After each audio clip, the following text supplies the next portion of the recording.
Search for happy on Google, and you'll never see results for joyful, even though they mean the same thing. Keyword search is fundamentally broken. It matches characters, not meaning, and for 30 years, that was fine. But then AI changed everything. Embeddings are how AI actually understands language, not just the words you use, but what you mean. By the end of this video, you'll know exactly how they work and why every serious AI app depends on them. So what is an embedding? At its core, an embedding is just a list of numbers, a vector. When you feed a word or sentence into an embedding model, it outputs an array of floating point numbers, maybe 768 numbers, maybe 1536, maybe 372. That list of numbers is the embedding. What makes it powerful is what those numbers represent. Each number captures a different dimension of meaning. One dimension might loosely correlate with sentiment, another with topic, another with formality. You don't choose these dimensions. The model learns them from billions of examples. The result is a coordinate in a high-dimensional space where meaning becomes geometry. But how does a model turn cat into 1536 numbers that encode meaning? It learns from context. The key insight from Word2Vec in 2013: words that appear in similar contexts have similar meaning. Cat and dog both appear near pet, food, play, vet, so they end up with similar embeddings. Modern transformer models like BERT and OpenAI's Ada02 go further. They understand context within a sentence. Bank next to river gets a different embedding than bank next to money. Same word, different meaning, different coordinates. This is called contextual embedding, and it's the breakthrough that made modern AI possible. Now that words are coordinates, we can do math on meaning. The key operation is cosine similarity. Imagine two arrows in space, each pointing from the origin to a word's coordinates. Cosine similarity measures the angle between them. An angle of 0 degrees means identical direction, similarity score of 1.0.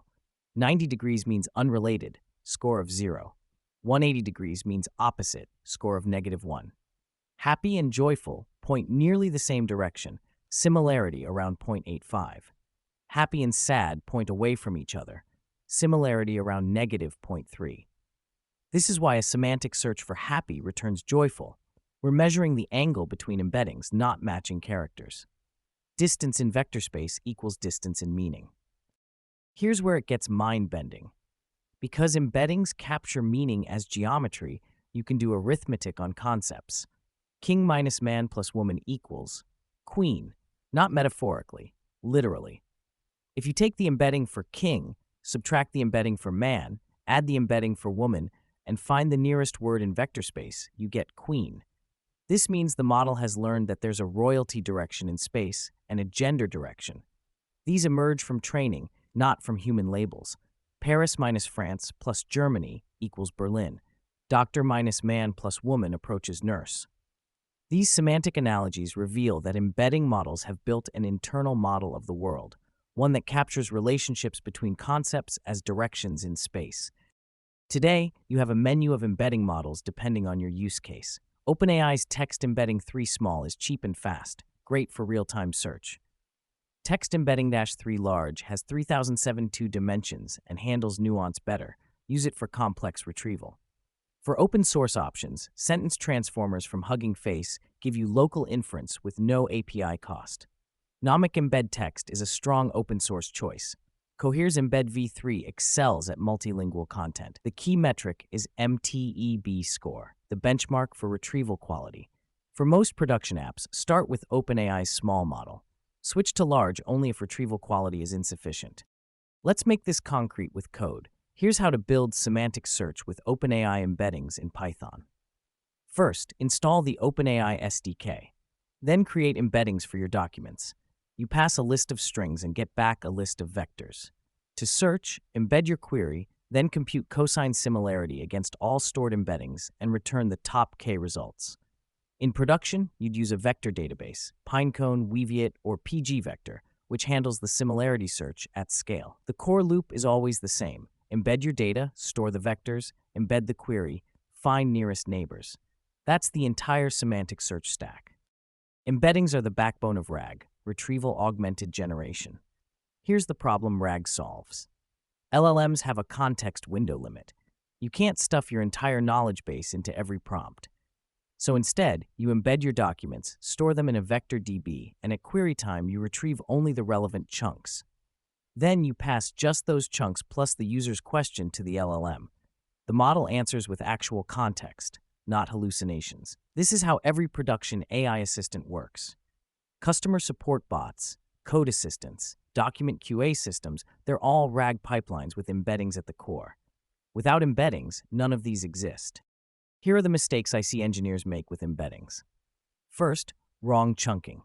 If you embed entire pages, the embeddings average out too much and lose specificity. Chunk by paragraph or 200 to 400 tokens with overlap. Second, ignoring model mismatch. Don't mix embeddings from different models. Their coordinate systems are incompatible. Third, not normalizing vectors. Many vector DBs assume unit vectors. If you skip normalization, cosine similarity breaks. Fourth, embedding queries differently than documents. Always use the same model for both. Fifth, no metadata filtering. Semantic search returns relevant results, but relevant isn't always correct. Add metadata filters like date, source, or category to narrow the search space. Text embeddings aren't just a technique, they're the bridge between human language and machine math. Every time an AI system understands context, finds relevant documents, makes recommendations, or detects spam, embeddings are doing the work underneath. Models like GPT-4 and Claude use embeddings internally to understand every token you send. Vector databases like Pinecone and pgvector are now critical infrastructure. They're the new database for AI-native apps. If you're building anything with AI in 2025, understanding embeddings isn't optional. It's the foundation. If you want to go deeper, my next video covers building a full RAG pipeline from scratch, chunking, embedding, retrieval, re-ranking, and LLM generation. Subscribe so you don't miss it. And if this clicked for you, let me know in the comments which part was most useful. I'll see you in the next one.